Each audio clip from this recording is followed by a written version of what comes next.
Let's dive into the discussions shaping the nation.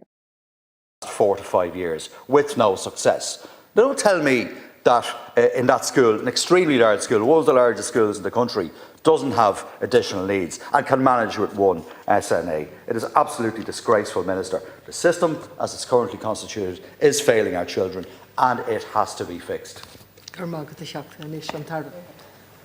Thank you, Cain Corlea. I just draw your attention to your amendment if you're moving it. I'm moving it. Yeah, Thank you, Cain The Corlea. amendment has been formally moved. And indeed, can I thank my Labour colleagues for raising this motion this afternoon or this morning, and indeed also welcome and to acknowledge many of the parents who are in the gallery, many of whom I've met as well over the last while. This is an absolute priority for me. This is a priority for Minister Moynihan. This is an absolute priority for this government to make sure that children with special educational needs not only get access to the school place that they are entitled to, but that they get access to the supports in the place that is most appropriate to them. And I think we all agree on that. And I've met many parents, I've met many children, not just as Minister for Education, but over the last number of years. And I want to acknowledge them and acknowledge that all they want is to make sure that every child has access to that place and to that support. And that's why we're here. And the reason that we've put forward a counter motion is to I suppose, reference the work that has been done, but let me be clear, your motion, there's nothing in it that we don't agree with, there's nothing in it that we don't support, and we will work with you, and I believe as a government and as a Dáil, we will work collectively because we have the same goal, we have the same aim, we have the same objective here. There has been huge investment in special education over the last number of years, and it's important to say that because we have 250,000 young people, children who are supported firstly in our mainstream schools. About 97% of our children who go to school are in mainstream, and 250,000 of those have special educational needs or additional needs of different variations, and many of them are supported in our mainstream. About 28,000 children are supported either in special classes or indeed in special schools, and the most important thing that we do is make sure that we find a space and a place that is appropriate to that child. And the more parents and the more teachers and in fact the more students that I meet, that is the most important thing, because what is appropriate to one child might be different to another. So it's about making sure children have access to the place that is most appropriate to them and that they have supports in place that are most appropriate to their needs. As many of you were, I was happy to attend the Teacher and SNA Union conferences last week for the first time, and indeed the issue of special education, improving teaching and learning supports for children with special educational needs, that was a key focus and understandably a key priority for everybody at those conferences. And I want to touch on a number of issues that came up last week, but also many of the issues that are raised in the motion, and outline for the House the work that is underway in relation to these issues, the progress that is being made, and I know that Minister Moynihan then will touch on the remainder of those issues as well. Firstly, in terms of making sure that we have the places and the classrooms and the spaces available for every child, the Labour motion rightly recognises that the NCSE has confirmed that 399 of the 400 special classes that we had committed to are being provided for in the coming year, and these have been sanctioned. This has happened earlier than last year, but obviously we want to do things even earlier this time next year, and what that means is that there will be 3,900 new places available for children. And I'm not throwing out figures for the sake of it. These are 3,900 places for children to be able to avail of those spaces, and it's really important that they were sanctioned, and most importantly now that those classrooms open and that the admissions process continue as quickly as possible. Myself and Minister Moynihan have been meeting with the NCSE, the National Council for Special Education, and department officials on a weekly basis. In fact, we met just last night and we'll meet again with them next week. While I'm happy that the new special classes have been sanctioned, as I've said, it's now absolutely imperative that these classes are established quickly, that the schools where they haven't already, and many of them have, but those who haven't, that they begin to open the admissions to students seeking that special class place. What I've requested my department to do is to write to all 399 schools, and they have, asking them to progress with the admission of students as quickly as possible. And we've also asked the National Council for Special Education to support them in establishing these new classes to ensure that enrolments can happen as quickly as possible, but also that the children are known to the NCSE, that they are provided with those places and not those who are not. But of course we need to make sure that every child that has an identified need can be supported.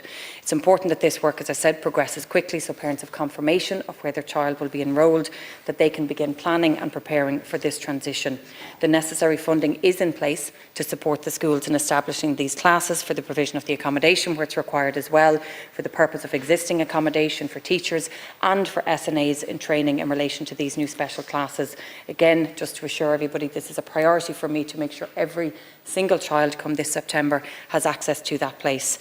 While special classes have been confirmed earlier this year, again, I know from talking to families that's not good enough. I want it to be a situation where come January, when every child is learning where they're going to school in September, going into primary or post-primary, that means every single child, not just some children, but every single child. That's why both myself and Minister Moynihan have insisted that the NCSE identify what provision is required for next year, for the 26 to 27 school year, even earlier, so that we can identify that need, that we can engage with parents, that we can identify where the need is, and then obviously engage further with schools where more places need to be made available.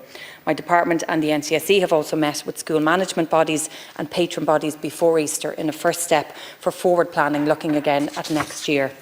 In terms of the 5 new special schools opening in the school coming year, all of the schools are progressing the recruitment of staff. 2 schools are completing their admissions procedures, and the other schools will be commencing their admissions processes quickly. Capacity has also been expanded in a number of other special schools for the coming school year as well, to make sure that we can provide places for children in the places that are appropriate to them and in their local communities. In addition to the 399 special classes sanctioned, it is intended that steps will be taken to compel 1 school to open a special class under Section 37A. None of us want to do this, but this school has available accommodation, and despite significant engagement over a considerable period of time, the school have not agreed to open a special class to date. Both myself and Minister Moynihan are fully committed to ensuring that those 400 new special classes are in place for the upcoming school year, but above all that everybody plays their part here. There should not be a choice. If there is a need and a demand in an area, then the school needs to work with us, and we will work very closely with them in that regard. In terms of a common admission process, we are making progress on the delivery of a common application system for admissions to schools as set out in the programme for government, particularly with children with special educational needs. As deputies are all too familiar, we are very aware of the stress that parents face come school time in applying to many schools and unfortunately receiving many negative letters back. We want to remove that stress, and I do believe that a common application system can be a game changer in this regard, and so it must change, and it will. We will receive the report of the D15 task force on special education before the summer, and as part of that obviously there was a trial process with 13 schools at the outset that have a common application system, and I expect and understand that will expand even further come this September. And my department, again with the NCSE and the D15 task force, are working closely to that. And obviously what we hope is that this won't just apply to special schools, but that this will apply to mainstream where there are special classrooms as well. A lot of work has been done to ensure that children with special complex educational needs have a special school place, and there is more work we need to do, we accept that, but also we need to ensure that the teaching, the learning and the supports in these schools are of a high quality. And I really want to take this opportunity to acknowledge and to thank our teachers, our special education teachers, our SNAs, every part of the school community, because each person plays their part, and I saw that last week at the various different conferences, meeting with our teachers, our principals, with their secretaries, with our caretakers, with their SNAs, our special education teachers. Everybody plays that important role. We also understand the importance of therapy services for our children and young people with additional needs, and there has been significant developments in this area in recent weeks. A new provision in schools this year is the Educational Therapy Support Service. This is about building capacity for our teachers and our school staff to provide as effectively as possible for the needs of students.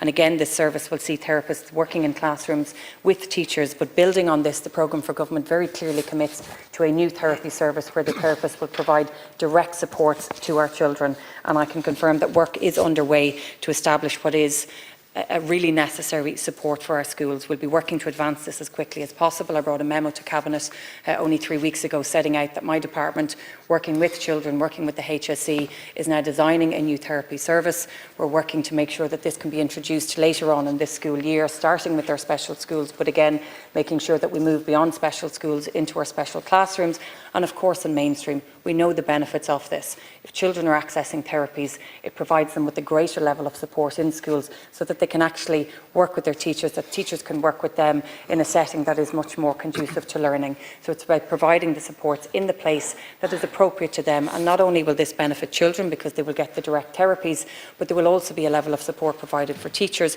for their other children in the classroom as well, but also parents will be brought in and make sure that this is a whole of school response and environment.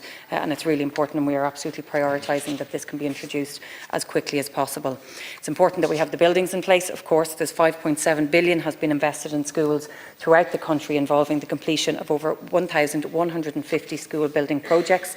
These have included, of course, the provision of new and modern accommodation for about 7,500 children with special educational needs right across the country. This has allowed the number of special classes and special schools to grow.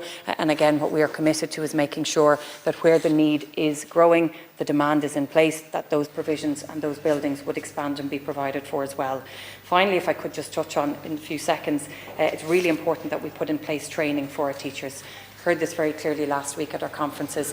We will introduce, myself and Minister Moynihan wrote to the Teaching Council to look at when our teachers are being trained initially in our universities and our colleges, that there is a clear focus on special education and that there's mandatory placements, but also that our teachers in our schools already, who are now in our special education classrooms that are newly opened, that there is increased continuous training for those teachers to make sure that they have the supports and resources that they need. But finally, we all have the same objective here. We all want to make sure that every single child has access to the school place that they are entitled to, and that they have the supports and provision in that place as well. So I just thank you, and I look forward to working with colleagues.